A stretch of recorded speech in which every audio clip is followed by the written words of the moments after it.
नमस्कार दोस्तों। आज की इस चर्चा में हम किसी व्यक्ति के खान पान की बुराई नहीं करते, ना किसी पर टीका टिप्पणी करते हैं, लेकिन हम आज इस वीडियो में अपने कुछ विचार खान पीन के ऊपर रखेंगे। दोस्तों, कुछ लोग कहते हैं कि गाय हमारी माता है। अच्छी बात है, मानना भी चाहिए। हमें दूध देती है,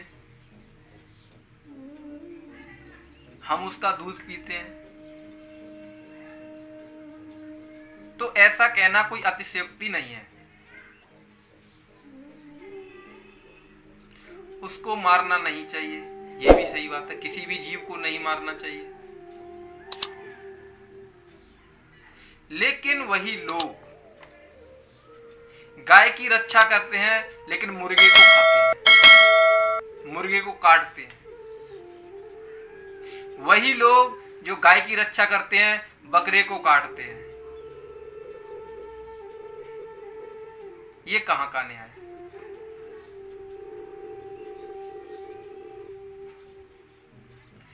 भाई, जिसे हम ईश्वर मानते हैं, जिसे हम मानते हैं ये घट घट में है, जो घट घट में रमने वाला हमारे अंदर है, वही घट घट में रमने वाला गाय के भी अंदर है, और वही घट घट में रमने वाला उस बकरे के भी अंदर है और उस मुर्गे के भी अंदर है।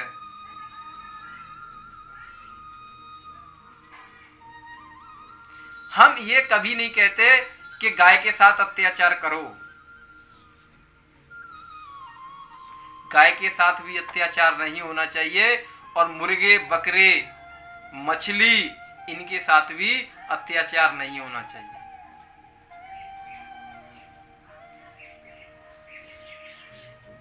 आप कैसे अपने से विचार बना लेते हो कि आप इनको खाएंगे तो काटेंगे, मारेंगे और खाएंगे, पकाएंगे तो ईश्वर आपसे प्रसन्न होंगे? ये केवल आप अपनी व्यक्तिगत विचारधारा बनाए बैठे हो, जबकि हकीकत ये है कि ईश्वर आपसे कभी भी प्रसन्न नहीं होंगे, क्योंकि ईश्वर घट घट में रमने वाला है। और यदि आप किसी का दिल दुखाएंगे तो वो ईश्वर का दिल दुखाना होगा। आप किसी बकरे को काट रहे हो तो आप उसको उसकी टोली से, उसके साथ अन्य जो पशु रहते हैं उनसे अलग कर रहे हो, तो अलग होने का दुख उसे भी है। मरने का दुख तो है ही उसे, लेकिन उसे अलग होने का भी दुख है।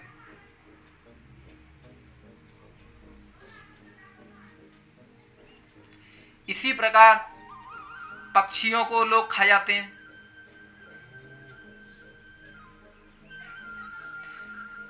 आपको इतना विचार करना चाहिए कि इस प्रकृति में हमें कितनी सुंदर सुंदर फल, सब्जी, मेवे, अन्न दिया है खाने के लिए। हम उन्हें छोड़कर और मांसाहार का प्रयोग करते हैं।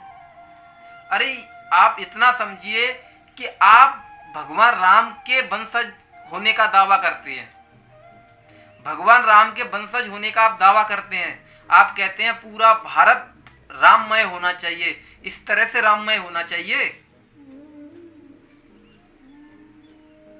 राम जब वनवास गए तो उन्होंने मांस नहीं खाया।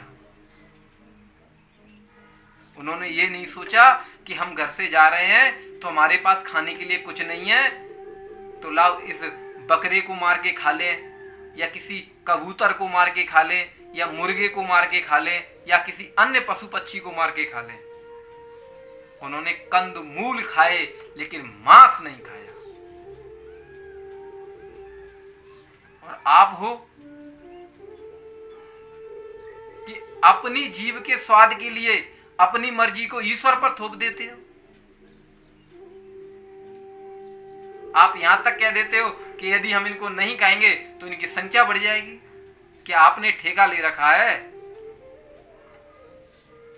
आप किसी दावत में जाते हो, वहां पर बफर लगा होता है, अन्य अन्य नाना प्रकार की स्टॉलें लगी रहती हैं। यदि वहां पर 150 स्टॉलें लगी हैं, 150 प्रकार के व्यंजनों की स्टॉल लगी हैं, तो क्या आपने ठेका ले रखा है कि आप सभी स्टॉलों से भोजन खाएंगे? आप 2, 4, 10 या 30 स्टॉल से ही खाना खाने के बाद आपका पेट भर जाएगा। अरे वहां पर तो आपको निमंत्रण किया गया है, खाओ 150 स्टॉलों को। 150 स्टॉल पर जो पकवान बने हुए रखे हैं उन सबको खाओ। नहीं खा सकते। इधर केवल आप अपनी मर्जी से, अपने जीव के स्वाद के लिए, अपने व्यक्तिगत जीव की स्वाद के लिए आप इन बेजुबान पशु पक्षियों को खाते हो। अरे कभी खाओ तो शेर को खाओ, चीते को खाओ, कुछ आमना सामना हो तो पता चले।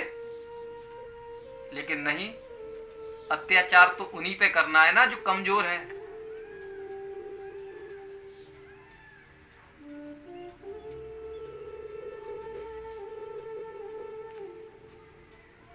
किसी व्यक्ति ने बड़ा ही सुंदर, महान पुरुष उसको हम कहेंगे, बड़ा सुंदर प्रसंग लिखा है, पंक्तियां लिखी हैं। जीव जीव सब एक है, हिरनी मुर्गी गाय।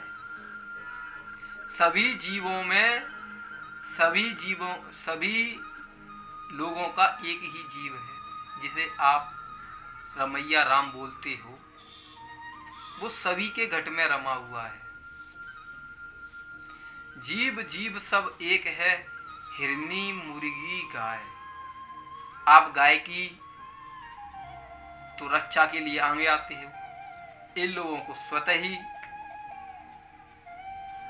काट पीट के खा जाते हो, अपने पेट को कब्रिस्तान बना लेते हो। हाँ, जहां पर मरे हुए लोगों को दफन किया जाता है उसे कब्रिस्तान, शमशान कहा जाता है।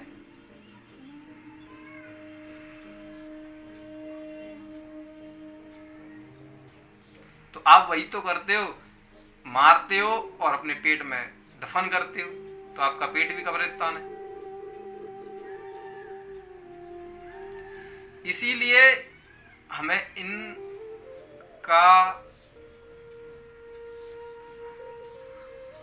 इन जीवों को मारना नहीं चाहिए।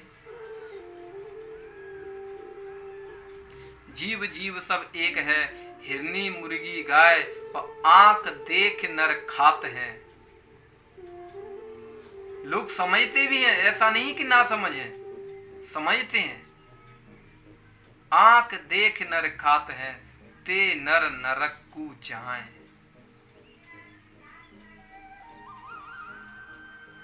नरक कहीं और नहीं है, नरक यही है। यदि आप इन जीवों के ऊपर अत्याचार करोगे तो इन जीवों की बद्दुआएं आपके जीवन को तहस नहस कर देंगे। आपके जीवन में कोई ऐसी विपत्ति लेकर आएंगी कि आप ये कल्पना भी नहीं कर पाओगे कि हमें किस कर्म का ये दंड मिल रहा है। इतनी भयानक परिस्थिति के रूप में आपके सामने प्रस्तुत होंगे। इसीलिए मेरी आप सभी भाई बहनों, सज्जनों से विनती है कि मांसाहार का प्रयोग ना करें।